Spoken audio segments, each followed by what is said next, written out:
So Photoshop offers several ways to sharpen, but when an image is in RAW format, it's good to apply basic sharpening in the detail panel in Camera Raw. To see the best preview of sharpening, view the image at 100% or greater magnification. So we're going to click the Zoom Levels menu down here. It's going to zoom in to 100%, and then we're going to select the hand tool over here. And then we're going to drag it to where you see the cross at the top of the mission tower, right here.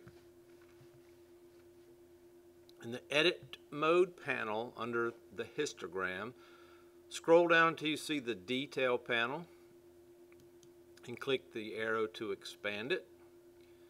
The sharpening option determines how much Camera Raw emphasizes fine details. One approach is to exaggerate the sharpening value at first to more easily see the effect of other sharpening options, and after those settings are tuned, reduce the sharpening value back down to a more realistic level. We're going to change the sharpening value to 100. If yours isn't already, I must have already done something here. Click the disclosure triangle above the sharpening slider to reveal more options. So if you were there and you click and you go to there. Many Camera Raw features have advanced options that are hidden to save space. If you see a disclosure triangle along the right side, you know there are more options available if you need them. So right here, you knew that you had more options. We're going to change the radius value to 0.9, 0.9. The radius option determines how far out from a pixel that sharpening is applied. For properly focused images without motion blur, a radius value of 1 pixel works well to start. You might decrease the radius value for images with fine details that are precisely focused, or increase radius to help sharpen blurred details. Change the detail value to 25 unless it's already set that way. The detailed option controls the balance between sharpening edges and textures for images with fine details. Lower values draw sharpening towards edges, leaving broad areas smoother. Higher values can bring out textures in broad areas. Change the masking to 61. 61. The masking slider is similar to the detail slider in that it helps keep sharpening constrained along content edges, but masking is more generally useful because it isn't just for fine details.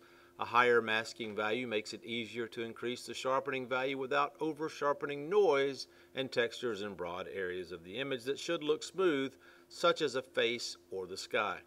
Lower the masking value when you want sharpening to emphasize details in broad areas, such as the weave of threads and fabric. After you've adjusted the radius, detail, and masking sliders, you can lower the sharpening slider to a more reasonable final value.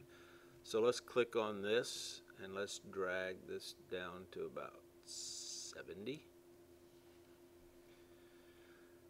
Your Camera Raw edits are saved in XMP format, sidecar files that are stored in the same folder as the original file and has the same base file name with an XMP file name extension. If you also added masked local adjustments, you may also see an .acr sidecar file with the same base file name. Camera Raw doesn't save changes into an original RAW file because RAW files are intended to be read-only. Camera Raw can include edits in the same file as the RAW image when exporting to Adobe DNG RAW format. So what appears below the histogram when you move any tool over a previous image? Do you know?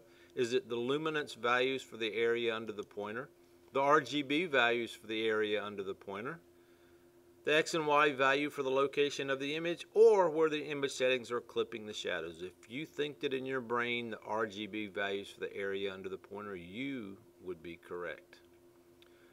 So, all three of these church images were shot at the same time under the same lighting conditions. Now that you've made the first one look great, you can automatically apply the same settings to the other two images using the synchronize command. So, we're going to click and hold this film strip button here. Whoa, didn't mean to do that.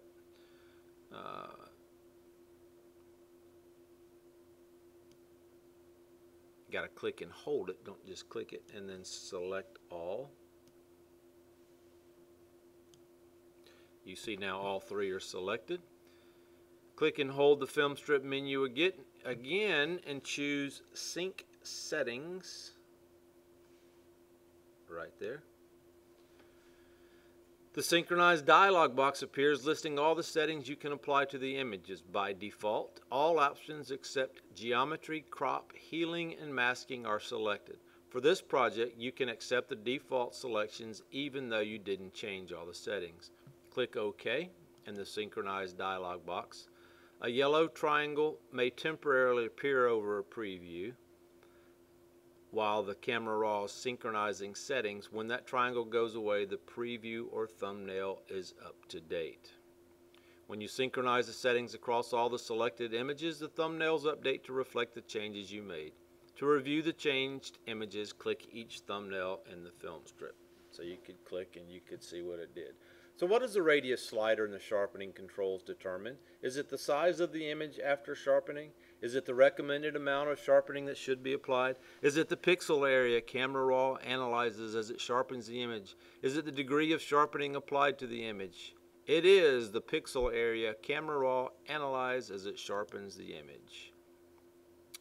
It's always a good idea to review images altered by synchronized settings. Some images may have slight variations in tones and color that may require a few more minor adjustments. So there's our images. There they are. If you want to go back to how it was, you can see how it was. Many applications don't read RAW files, so before sharing them, it's typically necessary to save them in a more common image file format. First, you'll save the images with adjustments as low-resolution JPEG files that you can share on the web, which you're going to submit to me. Then you'll save one image, Mission 01, as a Photoshop file that you can open as a smart object in Photoshop. When you open an image as a smart object in Photoshop, you can return to Camera Raw at any time to make further adjustments. So in the Camera Raw dialog box, click the Film Strip menu button and choose Select All to make sure they're all selected. They're all selected. Click the Convert and Save Images button near the top right hand corner. Convert and Save Images right there. In the Save Options dialog box, we're going to do the following. Choose Save in the same location right here. In the file naming area, leave Document Name right here. Choose JPEG in the format. JPEG.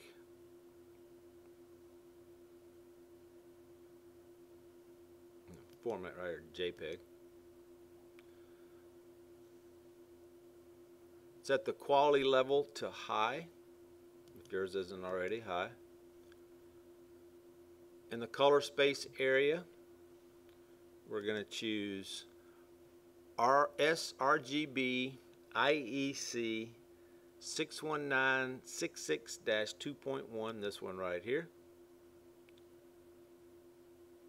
In the image sizing area, we're going to click the Resize to Fit button, and then we're going to choose Long Side from the Resize to Fit. Enter 800 pixels. This will set the long side of an image to 800 pixels, whether it's a portrait, tall, or landscape wide image. When you choose long side, the dimension of the short side will automatically be adjusted proportionally. We're going to type 72 pixels per inch in the resolution value. Those settings will save your corrected images as smaller downsampled JPEG files, which you can share with colleagues on the web. They'll be resized so that most viewers won't need to scroll to see the entire image when it opens. Your files will be named Mission 01 JPEG, Mission 02 JPEG, and Mission 03 JPEG. I want you to do this. This is one of the things that you're going to submit. You're going to screenshot before you save it. I want you to screenshot this so I can see that you've changed all of these things, because if you just submit your JPEG images, I probably won't be able to see it. I don't know that for sure. But screenshot this. Doesn't matter if you're on a Mac or a Windows computer. Screenshot it and save that. That's one of the things that you will submit to me. You're going to click Save, and once you've done that, those three things have been saved in the format. Now we're going to open the copy of Mission 01 image in Photoshop. So we're going to click on that. And then click the menu options to the right of the Open button.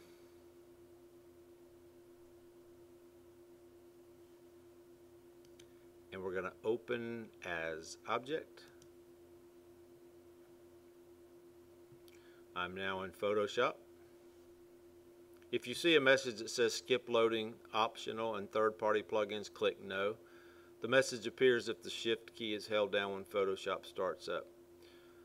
So the open as object button opens the image as a smart object, and you can see that in your layer of Photoshop. Instead of converting the Camera Raw file to Photoshop format, it's preserved in Camera Raw format inside Photoshop document.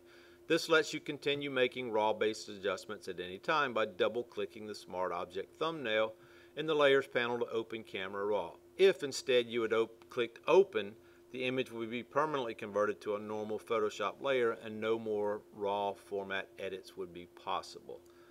In the Photoshop, we're going to click File, Save As. In the dialog box, we are going to choose Photoshop. We're going to go on your computer.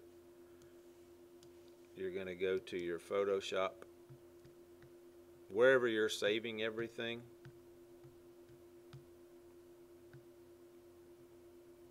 I have a Photoshop 2023 folder somewhere. So you're going to navigate to your folder, and we're going to rename the file Mission _final, and make sure it's in Photoshop format and click Save. And you're going to need to submit Mission _final as the name of your final photo. Last question for this little part we're working on. What should you click in Camera Raw to open a selected image as a Smart Object layer?